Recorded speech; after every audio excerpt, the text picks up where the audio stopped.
Pourquoi?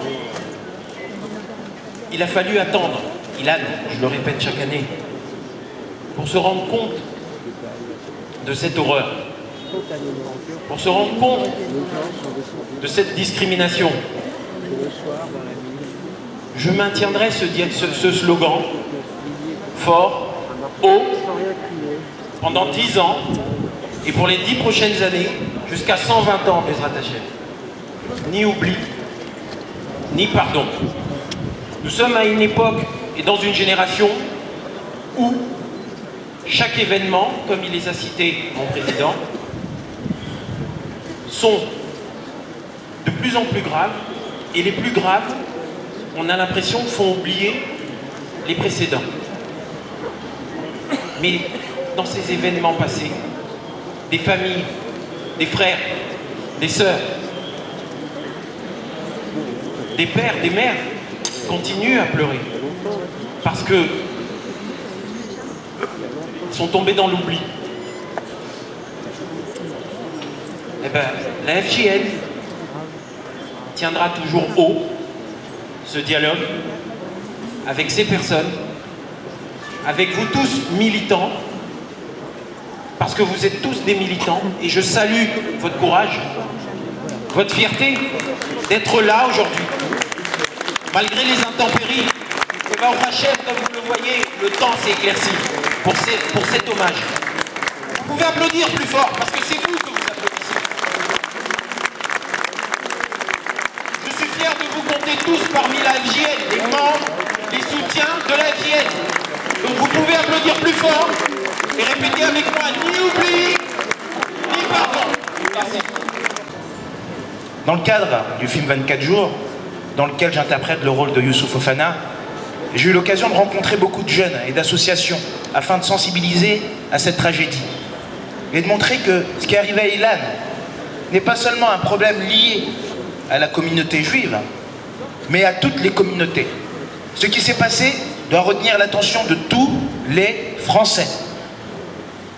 Je continue d'ailleurs ce travail de sensibilisation dans un autre contexte, puisque j'ai eu la chance de monter le spectacle « Et s'il n'y a pas de pourquoi », qui est tiré de « Si c'est un homme » de Primo Levi, dans lequel j'ai adapté ce livre pour justement sensibiliser les jeunes, que ce soit dernièrement à Sarcelles, ou encore prochainement dans le 12e arrondissement, ou encore au Festival d'Avignon cet été, par exemple. Et un ami m'a dit dernièrement,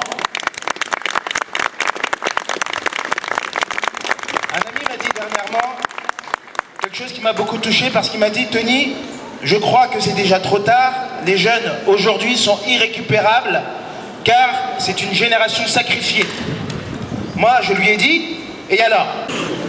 Avec Rachel Kahn, on a voulu passer un poème de Primo Levi, que je pense que vous connaissez et qui nous touche beaucoup,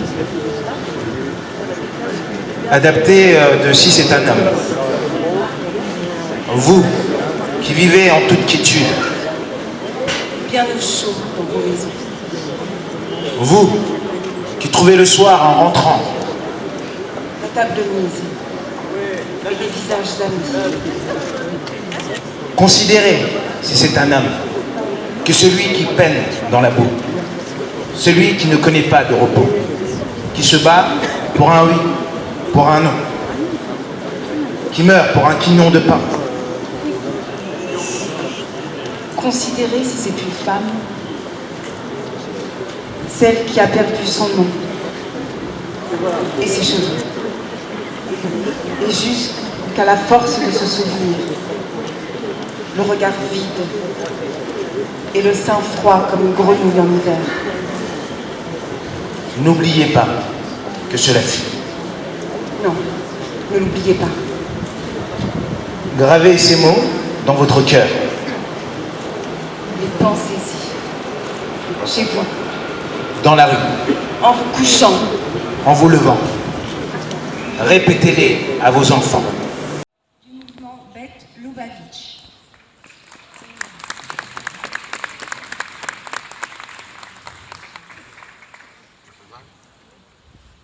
Je voudrais vous dire aujourd'hui que nous sommes réunis ici pour un mot terrible, le mot commémoration. Oui, Il fait partie de notre tradition, de notre héritage, ce mot-là. Zachor. Souviens-toi, c'est un mot que nous avons chevillé à notre cœur et à notre âme. Mais la commémoration doit aller au-delà. Il y a quelque chose de terrible dans cette notion. Nous devons venir, nous devons témoigner, c'est un impératif qui s'applique à chacun d'entre nous. Mais d'un autre côté, la commémoration ne doit pas rester au stade de la mémoire, même si elle est indispensable. La commémoration doit être quelque chose, si l'on peut dire, de vivant. Aujourd'hui, nous sommes tous des enfants d'Ilan. Cela fait 10 ans qu'il n'est plus là, mais nous sommes ces enfants, parce que nous portons son souvenir dans notre mémoire et que nos actes sont d'une certaine manière toujours... Vice-président du CRIF, Monsieur Francis Khalifa, c'est à vous.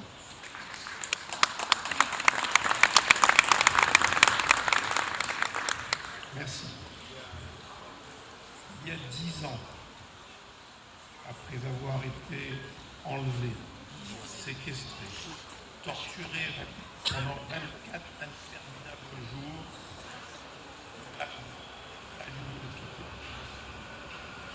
depuis l'assassinat d'Ilan, la situation des Français a cessé de se dégrader. 61 ans après la Shoah, un juif était tué en France, seul motif qu'il était.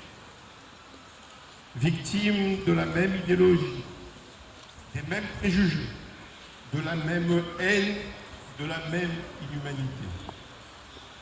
Et puis, ce fut le massacre de Toulouse. Cette fois encore, Jonathan, Gabriel et Arié Sandler et Myriam Monténégro étaient victimes du fanatisme et de l'islamisme radical. Tout au long de ces années, les Français juifs ont dû subir le déferlement de haine anti-juive sur Internet et sur les réseaux sociaux. Subir les campagnes odieuses de boycott dont les auteurs sont de véritables vecteurs de la délégitimation de l'État d'Israël et de ce ministre Manuel Valls, nouvel antisémitisme virulent et violent portant les habits de la haine d'Israël et de l'antisémitisme. Comment ne pas rappeler l'augmentation constante depuis plus de 10 ans des actes et violences antisémites recensés par le SPCJ et le ministère de l'Intérieur. D'année en année, c'est toujours la même constante. Les Français juifs subissent 50% des actes et violences racistes recensés dans notre pays, alors qu'ils ne représentent que 1% de la population. Comment ne pas rappeler les cris de mort aux Juifs entendus en plein Paris? Comment oublier les déferlements de haine et de violence, signe des heures les plus sombres de notre histoire, avec les tentatives d'attaque de synagogues et de commerces identifiés comme appartenant à des Juifs? Comment ne pas parler ce soir, cet après-midi, de la tuerie des journalistes de Charlie Hebdo, coupables aux yeux des terroristes, accusés de leur liberté d'expression? Comment ne pas se souvenir de l'assassinat des militaires de Toulouse et Montauban et des policiers abattus froidement dans la rue, coupables, eux, de symboliser l'autorité de l'État? Comment ne pas rappeler ce soir l'État? Comment ne pas rappeler ce soir la mémoire de Johan Cohen, Philippe Braham, Yoav Attal et François-Michel Saada, victimes malheureuses de la prise d'otage de l'Hyper Cacher? Tous les quatre étaient coupables d'une seule chose, ils étaient juifs. Et comment ne pas rappeler encore les 130 morts du Bataclan et des terrasses parisiennes? Ils étaient, eux, coupables d'être la France, la force vive de sa jeunesse et son avenir. Tous ont été les martyrs du terrorisme djihadiste, qui nous a déclaré une véritable guerre, les victimes d'un islamisme radical, qui, guidé par une vision moyenâgeuse, veut imposer la... Ici.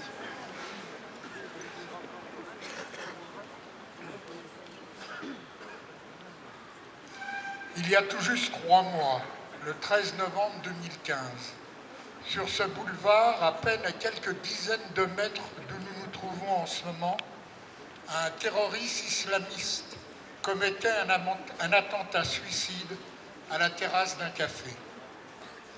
Pourquoi ici, à cette hauteur du boulevard Voltaire? Tout simplement parce que nous sommes au milieu d'une sorte de petit village juif, école juive, restaurant et commerce cachère.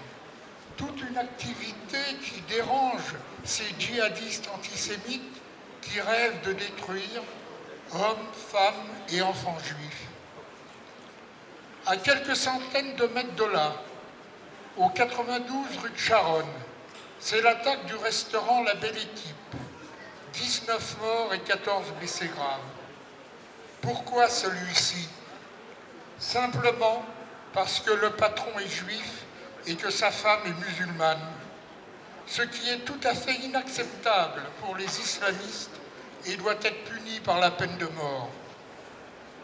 90 tués, plus de 300 blessés, 1000 traumatisés de toutes origines et de toutes confessions paieront leur plaisir d'écouter de la musique au Bataclan. Ce Bataclan qui avait appartenu à un juif, qui louait aussi sa salle à d'autres juifs. Ces fous l'ont dit et répété. Ils combattent la France. Aussi Drouish, qui est recteur de la mosquée de Nîmes et qui a fait le déplacement aujourd'hui pour rendre hommage à Ilan Halimi. Merci, Brigitte. Merci à vous. Chers amis, chers frères, nous nous rencontrons aujourd'hui ici. Ce n'est pas pour pleurer notre frère Ilan, qui reste toujours vivant dans nos cœurs, par son histoire triste, sa mort douloureuse et son destin qui est devenu un espoir et une étincelle de lumière pour toute la France. Nous sommes là aujourd'hui pour dénoncer le niveau élevé de la haine, de l'antisémitisme et de l'indifférence à la haine et la dangerosité de l'être humain lorsqu'il oublie son humanisme, sa raison, sa conscience, et il devient un gourou et un animal féroce qui aime le sang et mon point de vue. Donc on n'a pas besoin d'utiliser la haine ou de tomber dans l'extrémisme ou d'instrumentaliser la religion. Cher Ilan, ta mort triste et douloureuse nous a tous frappés et choqués. Ta mort est devenue une lumière et un espoir pour toute notre société. C'était un signal d'alarme très fort qui nous a réveillés pour nous annoncer qu'il y a des gens, des voisins, des frères, des collègues de travail qui sont devenus tout simplement inhumains, malgré leurs images qui ressemblent aux êtres humains, car la haine et la détestation de l'autre a envahi leur cœur et l'obscurité a dominé leurs âmes et leurs esprits. Cher Ilan, ce n'est pas toi qui es mort. Tu es vivant et tu resteras toujours. Ce sont eux qui sont morts. Ils n'entendent plus, ils ne comprennent plus, ils n'ont plus d'humanisme et d'amour. Pour nos enfants, pour nos amoureux, pour nos parents et aussi pour Ilan. Si je suis ici, c'est pas parce que je suis noire, pas parce que je suis blanche, pas parce que je suis juive, pas parce que je suis musulmane, pas parce que je suis animiste, mais parce que je suis une mère de famille, que je suis française et que nous avons tous un ADN commun. ADN, Hadouchen. Je vous remercie. Et photographe.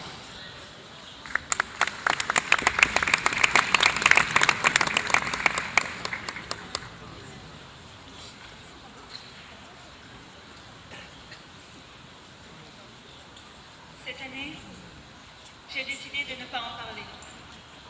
Non, je ne parlerai pas de cette blessure du passé qui remonte inexorablement à la date anniversaire de la mort d'Ilan. Ilan serait sûrement amoureux, malheureux puis heureux, et voudrait vivre auprès d'elle. Non, je ne ferai pas de mise en scène. Pour exprimer ma peine, au fond tout ça, oui, tout ça n'est pas anodin. C'était même prévisible, comme le symptôme d'une maladie bien plus profonde qui nous piétine encore, l'antisémitisme en France. Ilan serait sûrement marié, puis vivrait les habitudes d'une vie à deux, puis à trois, puis à... Non, je n'interviendrai pas à deux, puis à trois, puis à... Non, je n'interviendrai pas. Pour vous dire que ce qui est arrivé devrait nous réveiller. Non, je ne le dirai pas, ni ne le penserai d'ailleurs, car je ne chercherai pas à vous convaincre. Vous êtes conscients en France, vous êtes conscients. Ilan aurait sûrement fait grandir une famille, pris un crédit, dit à sa femme au revoir le matin. Non, je ne manquerai pas de pudeur et de retenue en disant que oui, je suis toujours aussi choquée en rappelant les faits. L'humiliation, la durée, la douleur, le temps ne me calme pas. Émotion intense qu'on se retrouve ici, sur ce lieu. Vous avez entendu déjà beaucoup de discours. Moi, je voudrais vous raconter des petites histoires.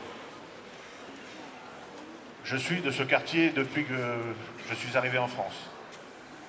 Ilan, je le croisais dans ses magasins. Sa maman, Ruth, travaillait pour le Fonds social juif unifié.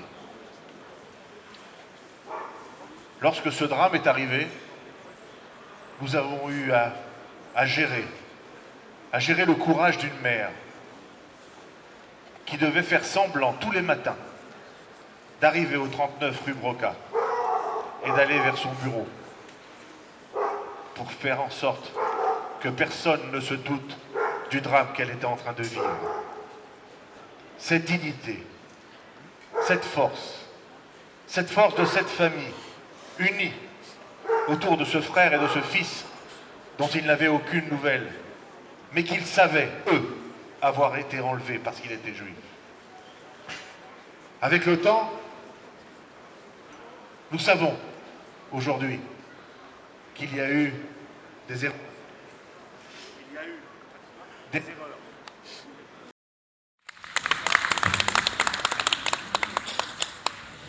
Certaines personnes ne voulaient pas le voir. Certaines personnes ne voulaient pas savoir. Certaines personnes refusaient de le voir et de savoir. Parce que si elles avaient su, si elles avaient vu, si elles avaient entendu les cris de cette famille, alors nous aurions certainement gagné quelques heures, quelques jours. Non, c'est pas une voix, c'est une histoire. Quelques heures, quelques jours. Ilan aurait peut-être survécu et été sauvé. Nous devons de cela retirer cette histoire. Et nous devons de cela... Nous devons de cela avoir un souvenir impérissable. Parce que vous connaissez tous cette petite histoire qu'on raconte quand on est enfant. Vous savez, cet enfant qui crie au loup. Il crie au loup la première fois, les chasseurs arrivent, mais il n'y a pas de loup. Il crie au loup la deuxième fois, les chasseurs viennent et il n'y a pas de loup. La troisième fois, lorsqu'il crie au loup, les chasseurs ne viennent pas, mais le loup est là. Alors... D'une dame assise à côté de Mme Simone Veil et d'une exceptionnelle dignité. Dire à sa sœur, à son père, à tous ses amis, que nous veillerons à ce que les barbares, ceux qui ont causé la mort de leur fils et qui ont été condamnés à la réclusion criminelle à perpétuité avec une peine de sûreté de 22 ans, que cette peine de sûreté de 22 ans soit perpétuelle et ne se limite pas à 22 ans.